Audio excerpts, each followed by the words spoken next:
Hey, what's up guys? Joker here. Today we're going to be taking a look at the performance for Witcher 3 Blood and Wine here on the PC using the GTX 1080. I wanted to revisit the performance on the Witcher 3 after the review that I did with the 1080 versus the 980 Ti because we saw some weird fluctuations there with the Witcher 3, specifically at 1440p. So I wanted to retest that with Gameworks and anti-aliasing versus Gameworks without Gameworks and without anti-aliasing at 1440p and 4K. So we're going to be seeing side-by-side four-way here, and the settings that I used for this switching between was for on the Gameworks side of the testing, I would use the Hairworks on at 2 times anti-aliasing on there with the high preset, and I tested that at 1440p and 4K. And then on the post-processing side of things, I did go ahead and enable anti-aliasing for that, but when we switched it without the Gameworks, I did turn off anti-aliasing. And finally, we also did disable the HBAO Plus for the no Gameworks testing. Other than that, all of the settings in here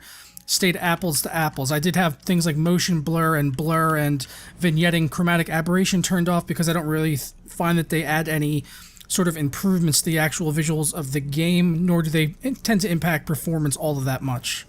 Right, so those are the settings that we're using here, and you guys are now looking at it side by side. And on average, looking at this, I was able to monitor about a 19% difference in performance when going to Gameworks on versus no Gameworks here. If you're looking here at like 1440p and 4K, you can see that, at 4K you really don't need any anti-aliasing, and if you were to choose to run the game without the anti-aliasing and without the Gameworks stuff, then you could get a playable experience at 4K with everything else cranked up. If you wanted to get the solid 60, you would have to drop down some more settings from there. But if you're on a G-Sync monitor, I find this game to be totally playable at 4K on the GTX 1080 here, with everything else turned up besides Gameworks and anti-aliasing, for me at least personally, because I could deal with like the 45-50 FPS on a G-Sync display. Switching over to 1440p, it was getting well over 60 frames in all of the testing here, whether it was with Gameworks and anti-aliasing or without. So if you just wanted to get more frames, you can go ahead and lower the settings. If you are running maybe on like a 1440, 144 hertz monitor and you're just concerned with getting higher FPS, then you can do that. But really, you really have no reason to not go ahead and crank up the Gameworks, Hairworks, anti-aliasing on that, and probably even introduce 8 times AA on the Hairworks, so you're just getting the game just running max out to the hilt on the GTX 1080, and it can handle that at over 60 frames per second, which I'm sure a lot of you are probably looking for. So hopefully this information is valuable to you, and I'll let the real-time benchmarks here continue running. And Blood and Wine is now out on the PC, so let me know if you are thinking about picking it up. I'll leave a link down in the description below where you can get it, and I will catch you next time. Ta-ra.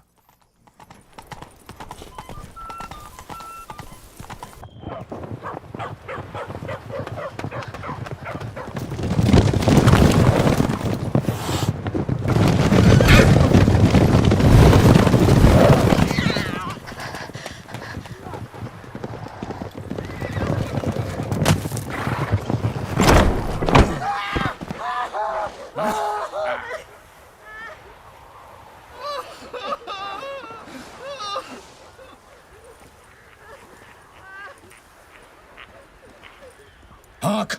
Contemptible curs!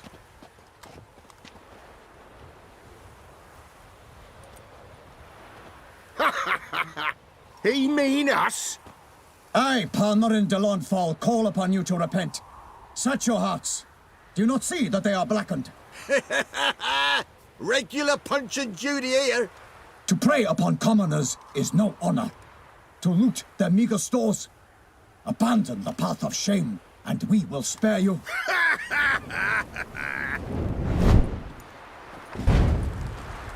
Right good jest, that. Had us a laugh. Now, fuck off before we lose our patience and you lose something else. Nay, wait, Zorg. These lads are a lark. Mayhaps they know some tricks. Oi, players! Can you toss balls all loopity-like? Or do that thing where one spits fire while the other farts? Noble Palmerin's giving you a chance. Now I'm gonna give you some advice. Do what he says. Or what? Or you'll find yourself fighting knights errant in the pay of the Duchess of Toussaint, and they eat scum like you with their morning porridge. There's 3 of them. too turtled up in armor. We'll come back later. Some wench sent them. Folk will say we's afeard of wenches and Ooh, insulted the Duchess. Not good. Indeed, we cannot let the affront go unpunished. I swear upon the heron you will pay with your own blood! By the crane, villains, ready your arms!